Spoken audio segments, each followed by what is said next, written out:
Assalamualaikum warahmatullahi wabarakatuh. Baiklah, perkenalkan nama saya Nurul Sapika. Saya dari kelas 20B.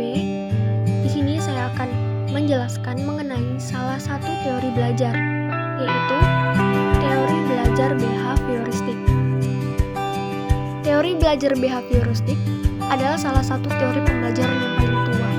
Meski terdengar kolot dan sudah semakin berkembang menjadi teori-teori baru yang sudah dianggap lebih baik untuk digunakan, teori behavioristik ini pun nyatanya masih banyak digunakan dan diimplementasikan di dunia pendidikan loh. Implementasi teori belajar behavioristik di dalam dunia pendidikan ini terlihat dari beberapa contoh. Misalkan, penerapan hukuman membersihkan halaman bagi siswa yang datang ke sekolah terlambat, terlepas apapun alasan yang mendasarinya. Nah, sekilas teori ini cukup menakutkan karena pendekatan prinsip pemberian hukuman. Akan tetapi, teori ini tak selamanya buruk. Untuk kondisi dan tujuan tertentu, teori ini dianggap merupakan pilihan metode pembelajaran yang tepat dan dianggap mampu menghasilkan output yang diharapkan. Teori belajar behavioristik ini adalah teori pembelajaran yang mengamati dan mempelajari perubahan tingkah laku seseorang sebagai hasil dari pengalaman di masa lalu. Teori ini menekankan bahwa tingkah laku yang ditunjukkan seseorang merupakan akibat dari interaksi antara stimulus dan respon. Nah, teori ini berkembang dan cenderung mengikuti aliran psikologi belajar, menjadi dasar pengembangan teori pendidikan dan pembelajaran saat ini. Lalu, ciri dari implementasi sukses teori belajar behavioristik ini adalah adanya perubahan perilaku yang ditunjukkan seseorang setelah mengalami kejadian di masa lampau. Perubahan adalah tanda bahwa seseorang telah merespon suatu kejadian dan menjadikannya pembelajaran untuk tidak menggunakan respon yang sama di masa depan, guna menghindari akibat yang pernah dialaminya. Teori ini masih banyak digunakan baik dalam institusi pendidikan Indonesia maupun di dalam implementasi kehidupan sehari-hari. Sebagai contohnya itu, yang pertama ada pendisiplinan murid yang tidak mengerjakan pekerjaan rumah dengan mengurangi poin perilakunya yang menjadi pertimbangan pemberian nilai akhir atau nilai rapor. Lalu yang kedua ada ketika terlambat datang kerja, maka seorang pekerja kantoran bisa mendapatkan sanksi mulai dari teguran sampai surat peringatan. Lalu yang ketiga ada polisi yang memberikan surat tilang pada pengendara kendaraan yang tidak mematuhi rambu-rambu lalu lintas, seperti menyalip ketika marka jalan berupa garis lurus atau ketika mengendarai motor tanpa menggunakan helm. Lalu yang keempat, sanksi sosial berupa pengucilan terhadap masyarakat yang dianggap telah bertindak menyeleweng dari budaya dan norma sosial yang berlaku di suatu tempat tertentu. Dan perlu ditekankan kembali bahwa teori belajar behavioristik ini tidak hanya mencakup dunia pendidikan saja, tetapi juga di dalam kehidupan sehari-hari. Kita melakukan pembelajaran bukan hanya di sekolah saja ya, tetapi juga di lingkungan keluarga dan masyarakat. Maka dari itu, teori ini berhasil diimplementasikan pada hampir semua lini kehidupan bermasyarakat. Meski sebagian besar implementasi ini tak jauh dari institusi pendidikan. Teori behavioristik ini mempunyai prinsip yang merupakan pernyataan fundamental yang kemudian dijadikan pedoman berpikir dan bertindak. Contoh prinsip ini adalah seorang gubernur yang berintegritas adalah orang yang secara jujur menjalankan fungsinya sebagai pemimpin daerah, bekerja untuk membenahi kerusakan, menghindari perilaku tak jujur seperti korupsi dan kerjasama ilegal, sekaligus sebagai pemimpin yang bisa memberikan contoh tersebut kepada bawahan maupun masyarakat yang dipimpinnya secara nyata, bukan bualan belaka. Nah, prinsip ini tidak hanya dimiliki oleh manusia, tetapi juga pada teori prinsip tidak hanya dimiliki oleh manusia saja, tetapi juga teori ini. Nah, pada teori behavioristik ini ada beberapa prinsip yang mencirikan teori kuno ini, yaitu reinforcement and punishment, primary and secondary reinforcement,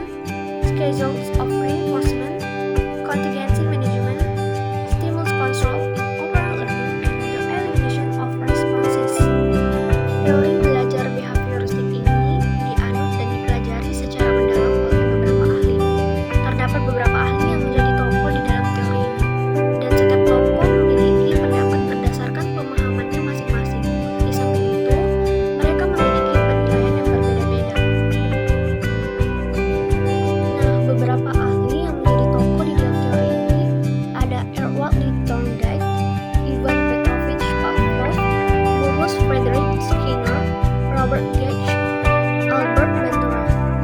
Nah, yang pertama itu ada Errol Lee Thorndike yang merupakan psikolog berkebangsaan Amerika yang dikenal menghabiskan hampir seluruh karirnya di Columbia University. Karena yang diciptakannya di dalam bidang psikologi, perbandingan dan proses pembelajaran akhirnya berhasil membuahkan dasar ilmiah dalam psikologi pendidikan modern. Nah, Thorndike ini memiliki pengertian dari teori belajar behavioristik yang dipahaminya sebagai proses interaksi antara stimulus dan respon. Stimulus ada rangsangan, contohnya seperti pikiran dan perasaan, sedangkan respon merupakan reaksi yang ditunjukkan akibat adanya stimulus. Perubahan tingkah laku akibat pembelajaran bagi Thorndike ini bisa berupa hal konkret atau bisa diamati dengan kasat mata maupun tak konkret. Nah, Thorndike ini dikenal akan percobaannya yang paling fenomenal, yaitu meneliti perilaku pembelajaran oleh kucing. Ia meletakkan kucing lapar pada sebuah tempat transparan yang mengurung kucing tersebut dan makanan di luar tempat pengurungan itu. Kucing tersebut diamati melakukan beberapa gerakan untuk mencapai makanan yang dilihatnya dan inilah yang diamati Thorndike. Pada awalnya, kucing berusaha untuk meloncat ke sana kemari guna meraih makanan yang dilihatnya.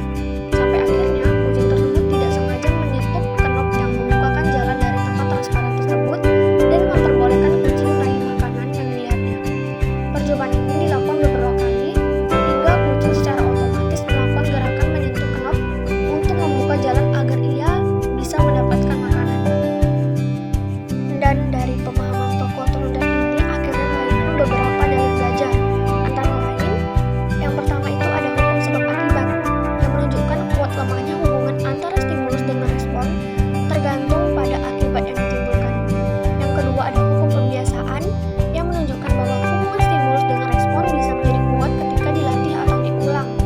Yang ketiga ada hukum kesiapan yang menyatakan bahwa hubungan antara stimulus dengan respon akan mudah terbentuk jika ada kesiapan dari individu itu. Yang keempat ada hukum reaksi bervariasi, yaitu hukum yang menyatakan bahwa individu melakukan trial and error lebih dahulu untuk menunjukkan macam-macam respon sebelum mendapat respon yang paling tepat. Lalu yang kelima ada hukum sikap, yaitu hukum yang menyatakan bahwa perilaku seseorang ditentukan oleh keadaan yang ada di dalam diri individu seperti emosi dan psikomotor. Lalu yang keenam ada hukum aktivitas berat sebelah, yaitu individu memberikan respon pada stimulus tertentu sesuai dengan persepsi terhadap keseluruhan situasi. Lalu yang ketujuh ada hukum respon, yang merupakan pemahaman bahwa individu bisa menyatakan respon tindakan bahkan pada situasi yang belum pernah dialaminya. Lalu yang kedelapan ada hukum perpindahan asosiasi, yaitu proses peralihan situasi lama ke situasi baru dengan cara bertahap, mengurangi unsur situasi lama dan mengenalkan unsur situasi baru. Lalu tokoh selanjutnya adalah Ivan Pavlov yang lebih dikenal dengan julukan Pavlov saja. Ia merupakan fisiolog sekaligus dokter asal Rusia. Pavlov ini terkenal dalam pembahasan teori behavioristik karena percobaannya terhadap anjing. Nah, percobaan ini dilakukan dengan memperlihatkan makanan pada anjing. Anjing tersebut kemudian mengeluarkan air liur yang merupakan stimulus alami dan diasosiasikan dengan keinginan akan makanan tersebut. Percobaan ini dilanjutkan dengan membunyikan lonceng untuk memanggil anjing yang kemudian akan diperlihatkan makanan. Pada akhirnya, anjing akan menangkap pembelajaran bahwa lonceng memiliki keterkaitan dengan makanan. Sehingga, ketika Pavlov mencoba membunyikan lonceng yang awalnya digunakan untuk memanggil anjing tersebut, secara otomatis anjing tersebut sudah menanggapi dengan mengeluarkan air liur. Dan hasil eksperimen Pavlov ini akhirnya melahirkan beberapa hukum pembelajaran. Yang pertama ada hukum pembiasaan yang dituntun. Hukum ini menjelaskan bahwa jika ada dua macam stimulus yang diberikan secara bersama-sama, salah satunya merupakan reinforcer, maka gerakan refleks pada stimulus lainnya juga meningkat. Lalu yang kedua ada hukum pemusnahan yang dituntut. Hukum ini memaparkan jika refleks yang diperkuat melalui respondent conditioning diberikan kembali tanpa adanya reinforcer, maka kekuatannya akan melemah. Lalu yang ketiga ada Burrhus Skinner yang merupakan seorang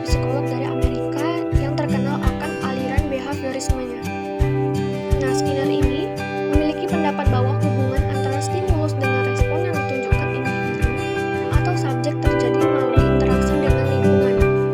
Respon yang ditunjukkan pun tak seluruhnya merupakan hasil dari rangsangan yang ada, tetapi karena interaksi antara stimulus menghasilkan respon, dan respon menghasilkan konsekuensi, yang pada akhirnya konsekuensi akan menghasilkan atau memunculkan perilaku. Nah, Skinner dalam teori behavioristik ini melahirkan buah pemikiran yang dikenal dengan istilah teori operant conditioning. Teori ini merupakan yang mengungkapkan bahwa tingkah laku yang dilihatkan subjek tak semata-mata merupakan respon terhadap stimulus, tetapi juga tindakan yang disengaja. Skinner menyatakan bahwa pendapatnya ini, pribadi seseorang merupakan hasil dari respon terhadap lingkungannya. Dua macam respon tersebut adalah respon dan respon, yaitu respon akibat rangsangan tertentu.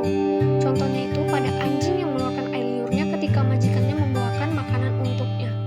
Lalu yang kedua ada operant response, yaitu respon yang muncul dan semakin berkembang oleh rangsangan tertentu. Contohnya itu seorang anak yang mendapatkan reward ketika ia menjadi juara kelas, maka ia akan semakin giat belajar untuk mempertahankan bahkan menaikkan prestasinya dengan harapan diberikan reward kembali dengan nilai yang sama ataupun lebih tinggi.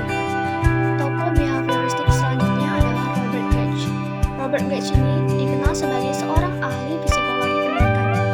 Gage memiliki pendapatnya sendiri mengenai istilah belajar, yaitu sebagai proses suatu organisasi atau siswa berubah perilakunya sebagai akibat dari pengalaman yang pernah dialaminya. Belajar adalah proses yang memerlukan waktu untuk dapat melihat perubahannya dari kurang baik menjadi lebih baik. Gage juga berpendapat bahwa pembelajaran adalah periode terjadinya penerimaan informasi yang kemudian diolah dan dihasilkan output dalam bentuk hasil belajar. Nah, tahapan pembelajaran menurut Gage ini dijelaskan dalam beberapa tingkatan. Yang pertama ada motivasi, lalu pemahaman, perolehan, penyimpanan, ingatan kembali, generalisasi, perlakuan, dan umpan balik. Gage juga menyatakan adanya beberapa kategori belajar, di antaranya verbal information, yang merupakan informasi verbal bisa berwujud uraian kata-kata, ulasan, maupun penjelasan yang bisa dikomunikasikan menggunakan bahasa baik secara lisan maupun tulisan. Lalu yang kedua, intellectual skill, yaitu kemampuan intelektual yang merupakan kemampuan yang dibutuhkan di dalam aktivitas mental seperti berpikir, menggunakan logika, dan memecahkan masalah. Lalu yang ketiga ada attitude atau perilaku, dan yang keempat ada cognitive strategy. Strategi kognitif merupakan kemampuan internal atau dalam diri seseorang dalam berpikir, memecahkan masalah, hingga mengambil keputusan terkait suatu kejadian. Tokoh selanjutnya ialah Albert Bandura. Albert Bandura ini merupakan ahli di dalam teori belajar behavioristik yang paling muda. Ia adalah seorang psikolog lulusan University of British of Columbia yang kemudian melanjutkan pendidikannya di Universitas Iowa dan Universitas Stanford. Dan hingga saat ini, Bandura tercatat sebagai dosen di Universitas Stanford. Albert Bandura cukup terkenal di dalam dunia psikologi pendidikan, terutama dengan teori pembelajaran sosial, yaitu konsep dalam teori behavioristik yang menekankan komponen kognitif, pikiran, pemahaman, dan evaluasi. Nah, teori pembelajaran sosial ini memiliki konsep utama pembelajaran dengan metode pengamatan. Menurut teori ini, perilaku individu bisa timbul karena proses modeling atau tindakan peniruan. Modeling juga dikenal sebagai pembelajaran melalui proses observasi. Pembelajaran ini tidak sekedar melakukan fotokopi pada tindakan yang dilihatkan, tetapi juga menyesuaikan, baik itu mengurangi, menambahi, atau menggeneralisasi dari suatu observasi ke observasi lainnya. Ada beberapa faktor yang memengaruhi dan menentukan apakah seseorang akan belajar dari situasi. Faktor-faktor tersebut antara lain karakteristik model. Faktor ini menjelaskan kalau manusia lebih mungkin melakukan modeling pada individu, contoh dengan status yang lebih tinggi. Lalu yang kedua, ada karakteristik orang yang mempelajari tersebut. Biasanya adalah mereka yang tidak memiliki status, kemampuan, ataupun kekuatan. Misalnya anak yang mengikuti atau modeling perilaku orang tuanya.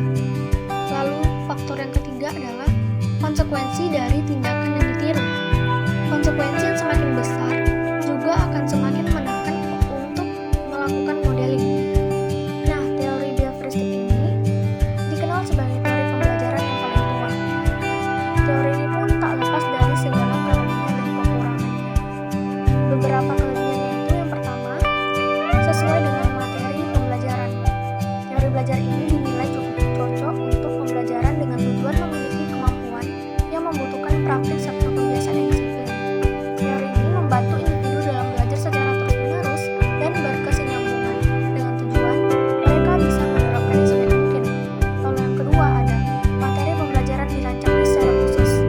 Materi pembelajaran yang diberikan sangat detail, individu yang memiliki niat dan tekad untuk mempelajari sesuatu dengan begitu dalam akan benar-benar terbantu dengan praktik teori belajar behavioristik karena banyaknya materi yang diberikan.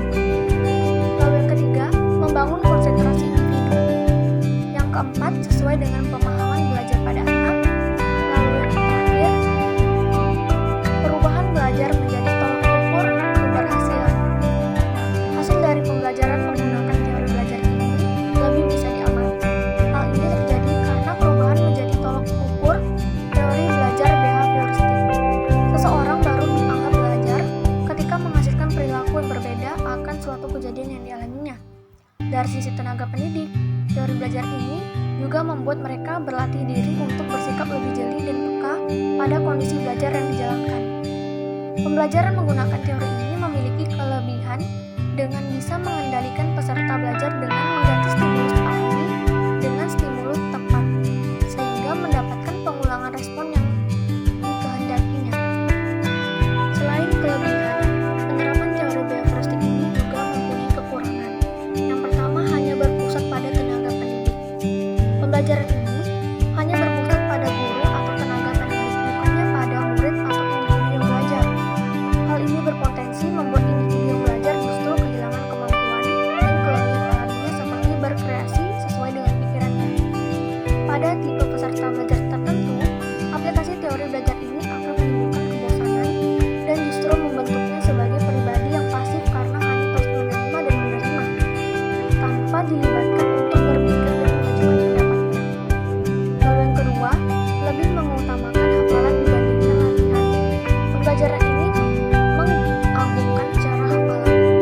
Praktik pembelajaran menggunakan teori behavioristik cenderung menghasilkan metode belajar yang kuno dan kurang efektif.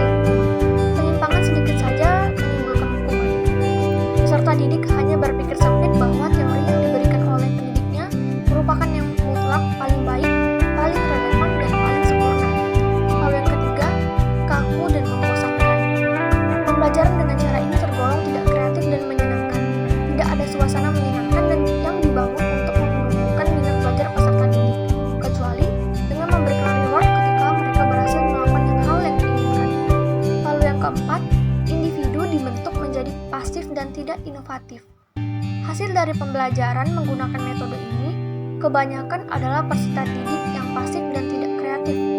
Hal ini dikarenakan selama proses pembelajarannya, ia hanya terus menerima ilmu, bersaing untuk mencapai target, dan terbiasa tertekan dengan pendidiknya, sehingga harus mematuhi hal-hal yang membuatnya terhindar dari hukuman. Hukuman verbal dan fisik menjadi